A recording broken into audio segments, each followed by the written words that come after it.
Our next would be members from the Kaylee Goncalves family. First will be her father, Steve Gonzalez.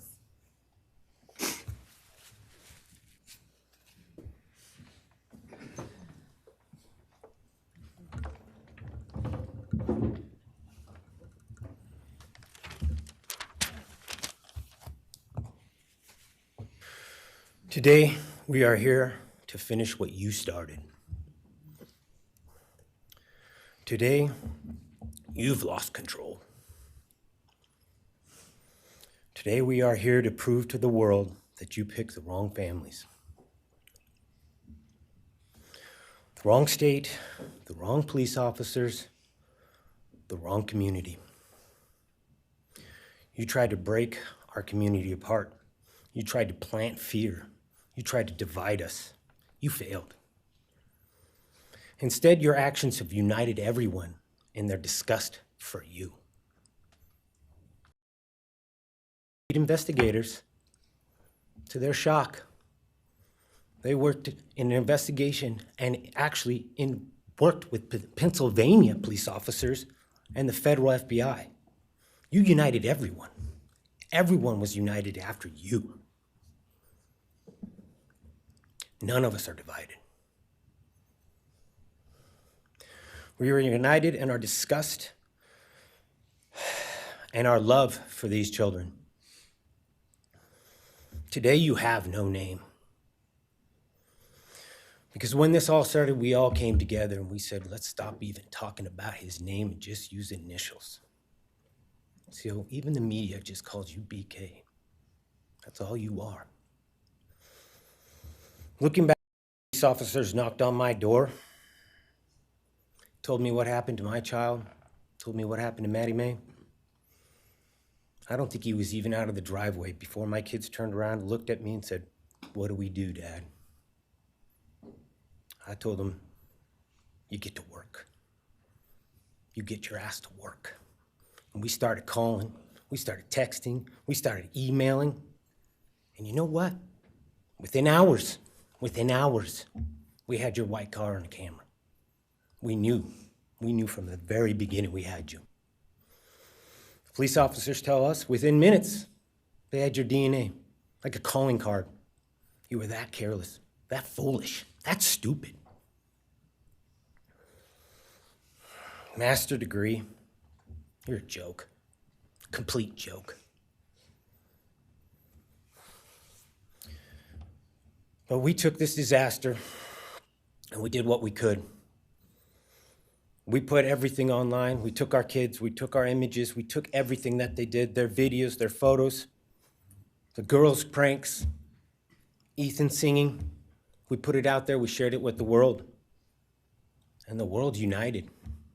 And all they ended up, when they talked about this case, is they talked about Kaylee Jade, Maddie Mae, Xana, and Ethan. Everything what these people meant to us, a father, a mother, a brother, a sister, we shared that with our community. Then we shared it with our state. We shared it with the country, and eventually we shared it with the world. The world's watching because of the kids, not because of you. Nobody cares about you. You're not worth the time, the effort to be remembered. In time, you will be nothing but two initials forgotten to the wind. No visitors, nothing more than initials on an otherwise unmarked tombstone. From this moment, we've all started. From this moment, we will forget you. We want to all leave in closing one last thing. And we're laughing at you on your trip to the pen. That will be today or tomorrow. I'll close with, God bless all the men and women that worked on this case and all the hard work that you guys did. You guys allowed us to grieve and allowed us to get through this. The amount of work that you guys put together and the way that you guys put it together was beautiful. There was hard times to be expected. But thank you all. God bless. Thank you.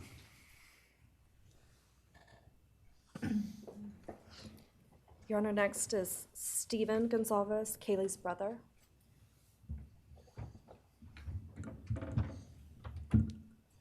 Steven's actually gonna pass. I'm gonna go. Okay. Olivia Gonzalez, Kaylee's sister.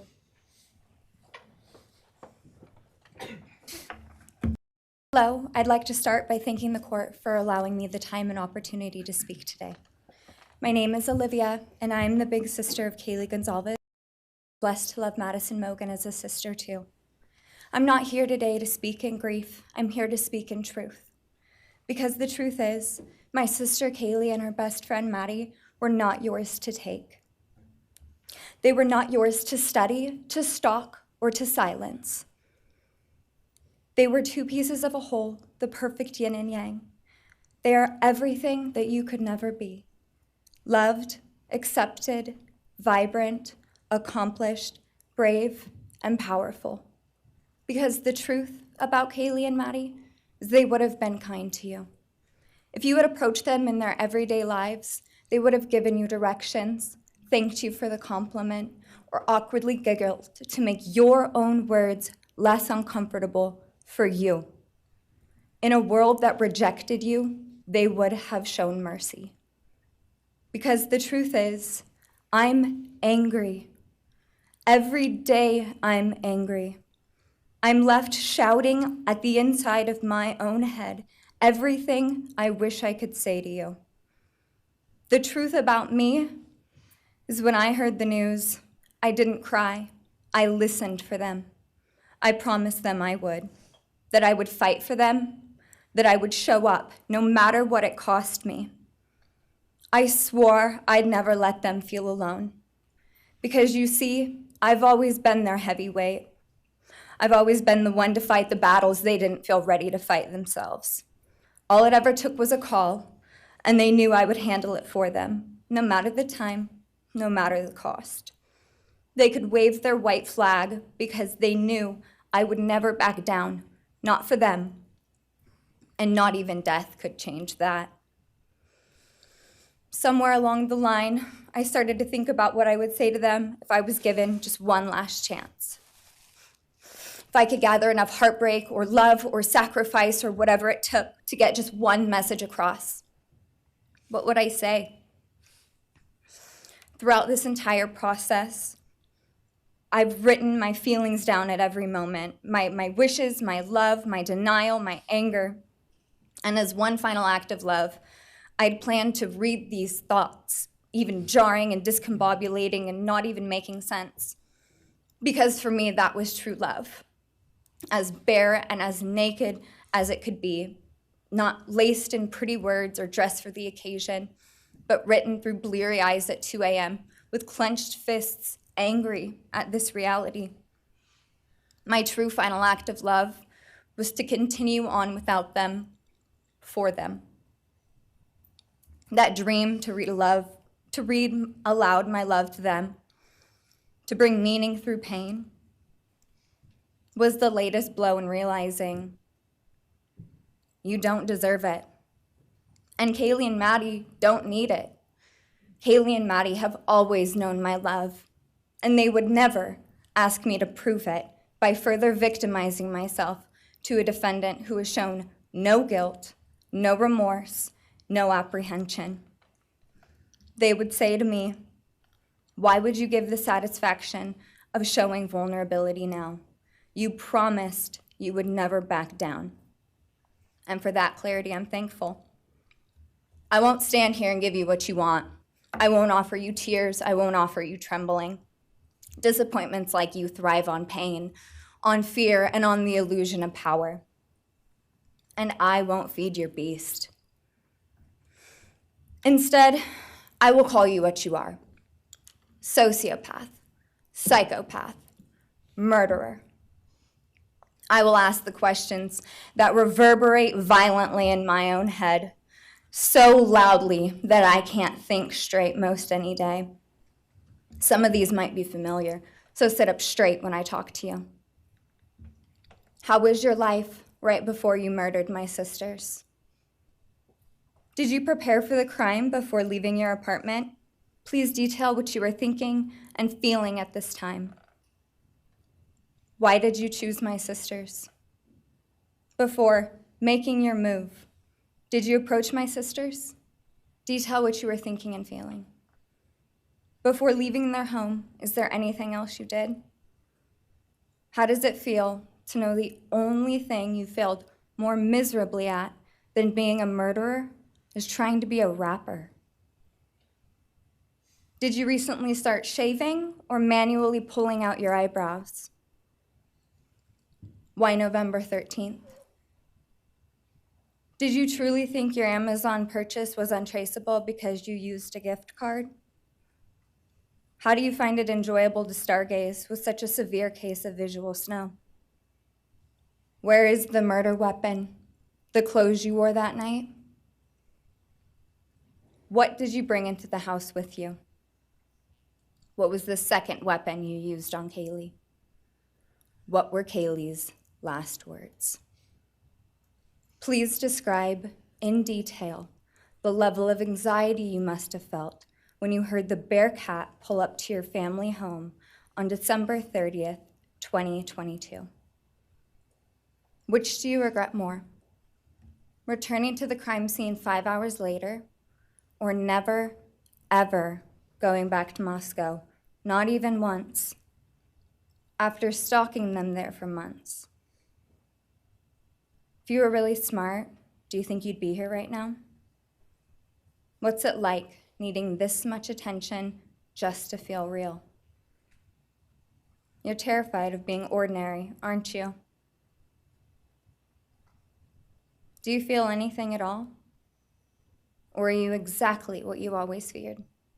Nothing. If you're so powerful, then why are you still hiding, defendant? You see, I'm here today as me. But who are you? Let's try to take off your mask and see. You didn't create devastation. You revealed it in yourself. And that darkness you carry, that emptiness, you'll sit with it long after this is over. That is your sentence. And it was written on the wall long before you ever pled guilty. You didn't win. You just exposed yourself as the coward you are. You're a delusional, pathetic, hypochondriac loser who thought you were so much smarter than everybody else. Constantly scolding, turning your nose up to grammar mistakes, nitpicking and criticizing others. You wanted so badly to be different, to be special, to be better, to be deep, to be mysterious.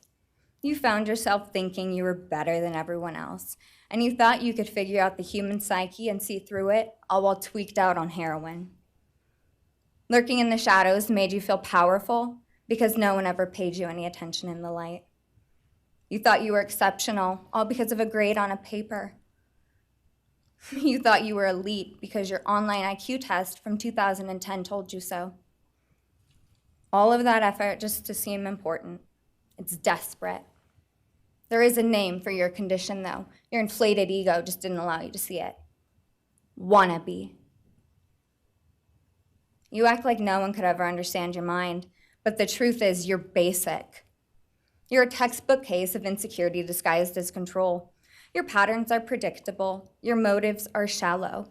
You are not profound. You're pathetic.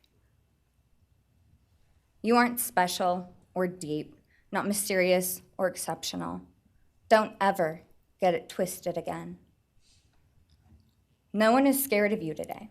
No one is intimidated by you. No one is impressed by you. No one thinks that you are important. You orchestrated this like you thought you were God. Now look at you, begging a courtroom for scraps. You spent months preparing, and still all it took was my sister in a sheath. You work so hard to seem dangerous, but real control doesn't have to prove itself. The truth is, the scariest part about you is how painfully average you turned out to be. The truth is, you're as dumb as they come. Stupid, clumsy, slow, sloppy, weak, dirty. Let me be very clear. Don't ever try to convince yourself you mattered just because someone finally said your name out loud. I see through you. You want the truth? Here's the one you'll hate the most. If you hadn't attacked them in their sleep, in the middle of the night, like a pedophile, Kaylee would have kicked your fucking ass. Thank you. Thank you.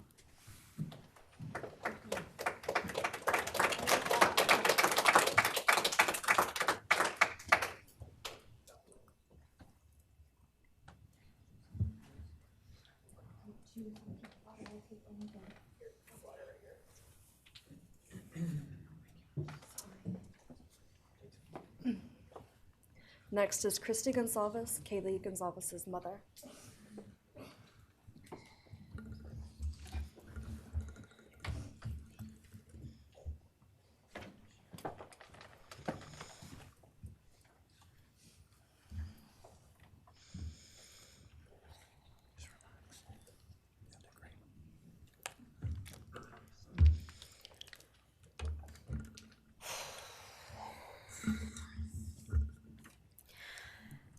Thank you, Your Honor. I never imagined having to speak to someone so devoid of humanity. For a long time, I didn't think I'd find the words low enough to meet you where you are. But now I realize this isn't about you. It's about what you've done to me, and I need you to hear it. When you murdered my daughter, Kaylee Jade Gonzalez, you didn't just take her life, you shattered others. You attacked what you could never be, and in doing so, you left a trail of devastation far beyond that house. You stole my peace. You've altered my every waking moment, every sleepless night, the way I view the world, people, safety, trust. It's all been changed by your cruelty. I no longer recognize parts of myself. Joy is harder to find. Laughter feels foreign. The world moves forward, but I'm suspended in a place of sorrow and rage. You've taken from me something that can never be restored. The grief sits with me every day, some days quietly, and other days so loud it drowns out everything else. The emotional toll you've inflicted on me is immeasurable. I live with a constant ache, with birthdays that are now memorials, with holidays that feel hollow, with empty chairs that scream louder than words ever could. I am forever changed. But for you, as a person working on a PhD in criminal justice, you really didn't think this one through. You're not that good. In fact, you're not that good at anything. You couldn't secure a job. You couldn't get along with others. You couldn't even get a female to look in your direction. All because you are pathetic. Now you're a joke in this courtroom. I wish I could crown you with a jester hat to complete your orange jumpsuit clown look. A dead killer doesn't kill again. So while I'm disappointed the firing squad won't get to take their shots at you, I'm confident that the men in prison will have their way with you in more ways than one. You will finally get what you wanted, physical touch. Just probably not how you were expecting it. See, you haven't beat the system. You've simply entered a new one, where the rules are cruel and the consequences will never end.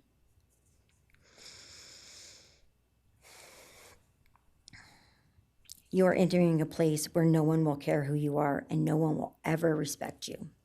You will be forgotten, discarded, used, and erased.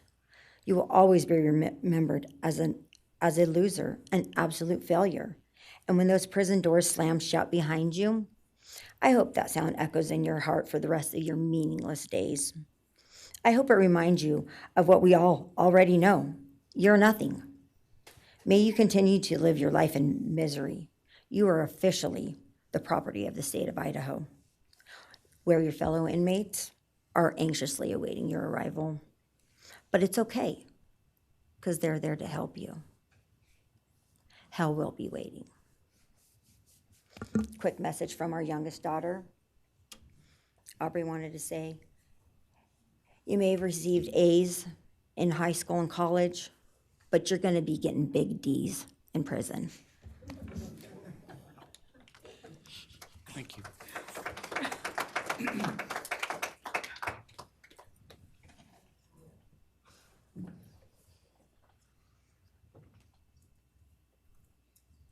Do we have more from the Gonzalez family, or are you? Yes, next would be Shannon Gray, the Gonzalez family attorney. He'll be reading statements from Kaylee Gonzalez's grandmothers. Morning, Your Honor. Shannon Gray, the attorney for the Gonzalez family. I actually have 3 statements, one from her aunt and 2 from her grandparents. This is from her aunt, Tammy Butts. You, in the cloak of darkness, made a decision to turn our whole family's world upside down forever. You, in the cloak of darkness, took our Kaylee J. Goncalves away from us all without hesitation. Never have you shown any remorse or regret. We just get creepy, non-expressive stares as you have your team of women defend you. Kaylee was a strong, kind, fun-loving, caring person, and she will greatly be missed by all her family and friends for the rest of our lives. She had goals in life that you took from her and us. We lose on watching her enjoying her life, working hard and building the future she wanted. She was ready to start that after college life. You, in the cloak of darkness, took it all away. You left us without her future wedding, her future children that she would have added to our family. No more talking to her on the phone, going for a coffee, celebrating holidays. It's all gone. You, in the cloak of darkness, gave each and every one of Kaylee's family members their own lifetime sentence.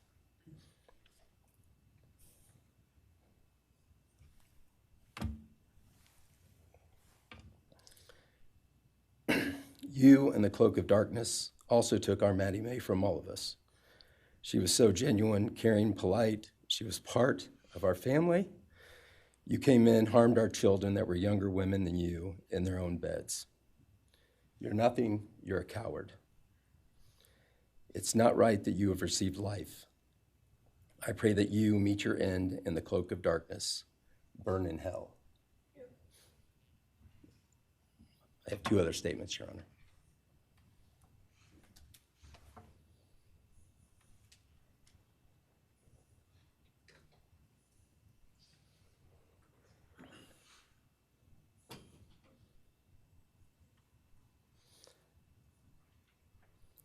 This is Linda Lucan's statement. This is Kaylee's grandmother. I really don't know how to address something so inhumane, but I will try. Nothing in the past 2.5 years has made any sense. All I get is you cowardly went into a home at night, filled with what I'm sure you thought was all sleeping girls, and went on a vicious killing spree for no other reason but to appease your demonic urges. You took my granddaughter Kaylee from us, plus 3 other beautiful lives. You took my granddaughter Kaylee, beautiful, sweet-souled, doll-faced Kaylee, who was getting ready to start her amazing life, who had such a bright future, who was loved by so many, who you were so envious of. She had a life you could never have. You are so beyond human. You're definitely a demon from hell. I truly wish your punishment would be the same death you inflicted on our kids. But I think you will meet some new friends in prison who will be there just to help you. Thumbs up.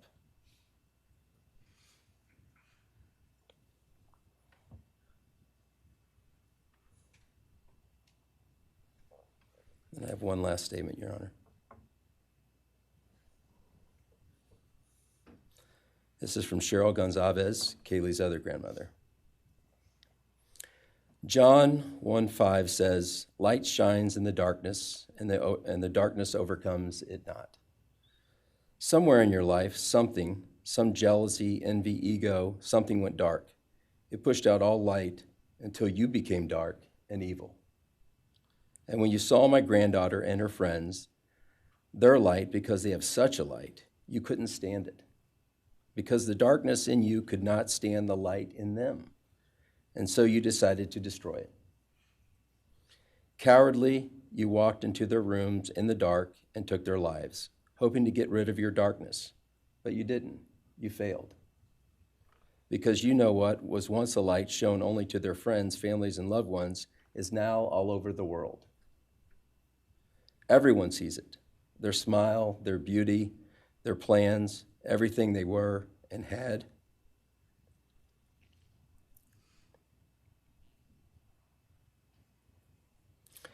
And you think you put a close to it, even that, but you didn't. Because they still exist. They are still light. They are still beautiful. You can never take that away. They will always be in the light of all eternity. And you will be in the darkness because you could not overcome it. You failed. I want you to be gone, more than gone. I want you to be cast out. Cast out from my life, from my family, from this earth. I will not allow your hatred to penetrate into my own soul. You do not get that power. You are evil, and in the end, evil is eradicated. You didn't take Kaylee's light, you spread it into the world. Thank you, Your Honor. Thank you.